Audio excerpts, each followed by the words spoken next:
આજ તો શ્યામ ઇલેક્ટ્રોનિક્સ વાળાની પથારી ફેરવી નાખવાની છે કે 4500 રૂપિયામાં ટીવી હોય, બધી નકરી ખોટી ઓફરો બહાર પાડે છે, જોવું છે આજ તો. વિક્રમભાઈ હું ફાકા ફોજદારી ચાલુ કરી છે આખા ગામમાં, મનકર બધા એમ કે છે 4500 માં ટીવી આપે, 4500 માં ટીવી આપે.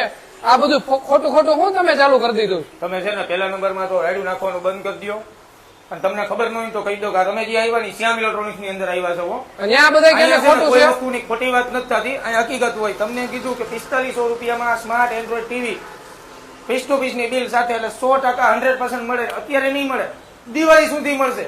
તમને કીધું હતું ને સ્માર્ટ ટીવી, બરોબર છે? સ્માર્ટ ટીવી, આ સ્માર્ટ ટીવી મળી જાય ખાલી માત્ર 4500 રૂપિયા મળી જાય. તમને આખા ગુજરાતમાં ક્યાંય જોવા નહીં મળે, અને જોવા મળશે ને તો એ લોકો તમને ગેરંટી વગરના લોકલ કચરો ગામનો આપશે. સ્ટાન્ડર્ડ વસ્તુ, સ્ટાન્ડર્ડ ક્વોલિટી, અને ગેરંટી પણ પીસ ટુ પીસ ની. આ વસ્તુ બંધ થઈ જાય ને, આ વસ્તુ નામ કરીને ઘા કરીને નાખી દેવાની, અને નવો પીસ આવીને લઈ જવાનું. આવી ગેરંટી કોણ આપે? 4500 માં નવી ટીવી આને ફેંકી દેવાની, આને ફેંકી દેવાની, નવી લઈ જવાની બંધ થઈ જાય. એટલે આપણે જેમ બોલીએ ને, નફાથી છે ને બિલકુલ નફરત, અને શ્યામથી સસ્તું છે ને ક્યાંય નહીં.